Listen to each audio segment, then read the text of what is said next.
ስለ ፍቅር ሳይኮሎጂ ሲሰሙ ሰዎች ብዙ ጊዜ የሚሰሩት ስህተት አብሮ የሚወለድ ነገር ወይ በዘር የሚተላለፍ ነገር አድርገው ነው የሚያዩት።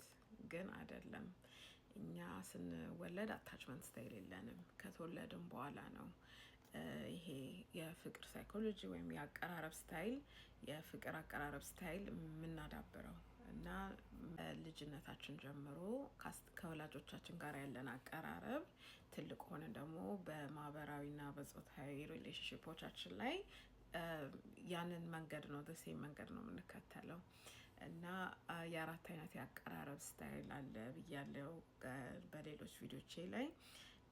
ለማወቅ ከፈለጋችሁ ተከተሉኝ፣ ፎሎ አድርጉ፣ ላይ ዩቲዩብ ላይ ሄዳችሁ ሰብስክራይብ ብታደርጉ I would appreciate that።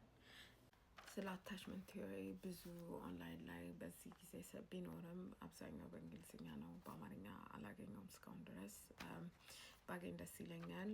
ቀላል አይደለም ወደ አማርኛ መቀየር እነዚህን የሳይኮሎጂካል ኮንሰፕቶችን በእንግሊዝኛ ወደ አማርኛ መቀየር በጣም ከባድ ነው፣ ግን እሞክራለሁ ለማስረዳት ሬጉላር ቆይኑ ቃላቶችን በመጠቀም። ጊቭ ሚ ብሬክ ዊዝ ድምፄ ትንሽ እንትን ብሏልና እንትን ስጡኝ፣ እየሞከርኩ ነው። ስብና ዊክ አታችመንት ቲዮሪ ማለት ወይም የፍቅር ሳይኮሎጂ ማለት ከወላጆቻችን ጋር ያለን አቀራረብ የወደፊት ሪሌሽንሽፓችንን ዲተርሚን ያደርጋሉ። በማህበራዊ እና በጾታዊ ግንኙነቶች የምናደርጋቸውን ባህሪዎቻችንን ወይም ስታይሎቻችንን ዲተርሚን ያደርጋሉ፣ ይወስናሉ። እና አንደኛው ብዙ ሰዎች ስህተት የሚኖረው ኦኬ እንደዚህ ሆኖ ነው የተፈጠረው፣ እንደዚህ ሆኖ ነው የተወለደው ምናምን ይላሉ። አይደለም፣ እንደዛ ሳይሆን ይሄ ኮንዲሽን ተደርገን ነው። ኮንዲሽን ተደርገን ማለት እንደዚህ ነው እንድናድግ ተደርገን እንደዚህ ነው እንድናድግ የተደረገው እና ያንን እድገት ይዘን ኖርማል ይመስለናል እና ጤናማ ይመስለናል። ምክንያቱም በዛ ሁኔታ ውስጥ ፍላጎቶቻችንን እንዲሟሉልን ደግሞ ከቤተሰቦቻችን ጋር እንድንቀራረብ የረዱን ስታይሎች ስለሆኑ ያንን ስታይል ይዘን እንደዚህ ነው ሰው ጋር የምንቀርበው ብለን ነው የምንቀርበው። ግን ጤናማ አለ፣ ጤናማ ያልሆነ አለ እና 50% የሰው ልጅ አሁን ካለው ፖፑሌሽን 50% ጤናማ ግንኙነት አለው፣ 50% ጤናማ ግንኙነት የለውም። ጤናማ ግንኙነት የሌላቸው ሰዎች በሶስት ይከፈላል የአቀራረብ ስታይላቸው። አንደኛው አንክሸስ አታችመንት ይባላል። አንክሸስ አታችመንት የሆነ ሰው በጣም ፈሪ የሆነ ሰው ነው እና ፍቅር አላገኝም የሚል ሰው መቼ እንደሚያገኝም እርግጠኛ ያልሆነ ሰው ስለሆነ በጣም ይጨቀጭቃሉ ወይም ደግሞ ፍቅር ካገኙ ከፍቅር ከሚሰጣቸው ሰው ጋራ በጣም አጥብቀው እንትን ይላሉ እና ክሊንጂ ብለን የምንጠራቸው ሰዎች እንደማለት ነው። ሌላኛው ደግሞ ዲስሚሲቭ አቮይዳንት ይባላል። ዲስሚሲቭ አቮይዳንት ደግሞ ፍቅር ከሌላ ሰው አላገኝም በሚል እምነት ራሳቸውን ችለው ነው የሚኖሩት። ስሜታቸውን ምናቸውን ራሳቸውን ችለው ነው የሚኖሩት። ግን ያ ማለት ጤናማ ነው ማለት አይደለም። ሰዎች ሶሻል ነን እና ሪሌሽንሽፕ ከፈለጉ ከሰው ጋራ ትዳር ምናምን ለመመስረት ማህበራዊ ኑሮ ለመኖር ግዴታ ከሰው ጋራ መቀራረብ፣ ከሰው ጋራ እንዲጠለቅ ያለ ቦንድ መፍጠር አለባቸው እና ያንን ደግሞ እንዴት ማግኘት እንዳለባቸው አያውቁም። ስለዚህ የተለያየ አይነት ግዴለሽነት፣ አልፈልግም የሚል እንደዚህ እንትን ስታይሎችን ይጠቀማሉ ማለት ነው። ይሄ ደግሞ ዲስሚሲቭ አቮይዳንት ይባላል። ሶስተኛው ደግሞ እነዚህን በሙሉ የያዙ ናቸው።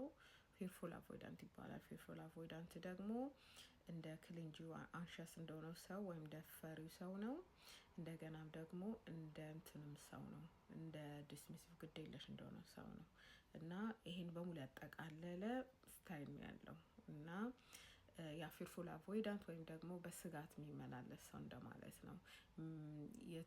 እንዴት ዲተርም ማድረግ ያቅታቸዋል አንድ ሰው ጋር እንዴት መቅረብ እንዳለባቸው አያውቁም እና ሲቀርቡ በፍርሃትና በስጋት ነው የሚቀርቡት እና የማይሆን ነገር ከሆነም ደግሞ ዲስሚሲቭ ይሆናሉ። ወይ አንዴ ዲስሚሲቭ ይሆናሉ፣ አንዴ ግዴለሽ ይሆናሉ፣ አንዴ ፈሪ ይሆናሉ። ስለዚህ እንደዛ ነው ፊርፉል አቮይዳንት ማለት እና ጎሉ የአታችመንት ስታይል ጎሉ ወይም የፍቅር ሳይኮሎጂ ጎሉ ሰውን ወደ ጤናማ ወይ ሴኪር ሆነ ሪሌሽንሽፕ ስታይል ለማምጣት ነው። እና ምንድነው እንዴት ነው እነዚህ መምጣት የሚቻልበት መንገድ አለ እና ይሄ ዝም ብሎ ዋኪ የሆነ እንትንስ ቲዮሪ ሳይሆን አሉ መንገዶች እና እንዴት ነው እነዚህ ነገሮችን ማድረግ የሚቻለው?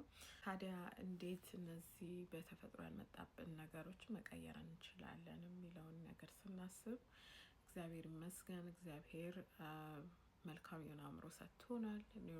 አእምሯችን እንደ ተቦካ ጭቃ እንደፈለገን መቀየር እንችላለን እና ያ ኒውሮፕላስቲሲቲ ይባላል እና የሰውነታችን ፊዚካል እንትኑን አሁን አንድ ነገር አእምሯችን ላይ ፕሪንትድ ሲሆን ሲታተም ፊዚካል የሆነ እንትን ይኖረዋል። ቅርጹ ምናምን ይቀርጸዋል እና ያንን እንደፈለግነው መቅረጽ እንችላለን እና ኤክስፒሪየንሶቻችን ናቸው የአእምሯችንን ቅርጽ የሚያወጡት አእምሯችን ላይ እንደዚህ ቅርጽ የሚሰጡት እና እንዴት ነው ወደ ጤናማ መልኩ መቅረጽ የምንችለው የሚለውን ነገር ኒውሮፕላስቲሲቲ ስተዲ ያለው ነው። ሌላ በስተዲ የሚደረግበት ነገር ነው። ሌላኛው ደግሞ ኮንዲሽኒንግ ደግሞ አንድ ሰው አንድ ነገር እንዲለምድ ከፈለጋችሁ ደጋግማችሁ ያን ነገር ታሳዩታላችሁ አይደል? ያ ኮንዲሽኒንግ ነው። ከተወሰነ በየጊዜው ነገር ሲመጣ በቃ ትጠብቁታላችሁ ማለት ነው። ያ ነገር ይሆናል ብላችሁ ነው ማለት ነው። እና እኛ ሪሌሽንሺፖቻችን ከወላጆቻችን ጋር ያለን ሪሌሽንሺፖች ለዛ ነው አንድ ስታይል ይዘን የምንመጣው። ምክንያቱም እነሱ ለብዙ ጊዜ ደጋግሞ በአንድ መልኩ ነው የሚቀርቡን እና ያንን ይዘን ነው የምናድገው። ለዛ ነው ያንን ሪቨርስ ማድረግ ይቻላል፣ መቀየር ይቻላል። ስናት ከርስ ነገር አይደለም፣ የተረገመ እንደምንለው ነገር አይደለም፣ የተረገምንበት ነገር አይደለም።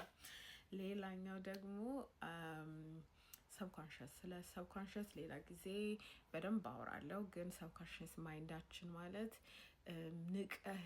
ንቃተ ህሊናችን ጋር ያልደረስ ነው ወይም ኮንሽስ ማይንድ ያልሆነ ፓርቱ ማለት ነው ያምሯችን። ወይም አሁን ለምሳሌ ሀሳቦቻችን ስቶርድ የሚሆኑበት ፓርት ማለት ነው እና ስቶርድ ይሆናሉ። ግን ለንቃተ ህሊናችን አሁን የምናስበው ነገር አሁን እያሰብን ያለው የምንሰራው አሁን ነቅቶ የሚያይ ሁሉን ነገር እሱ ንቃተ ህሊና ይባላል።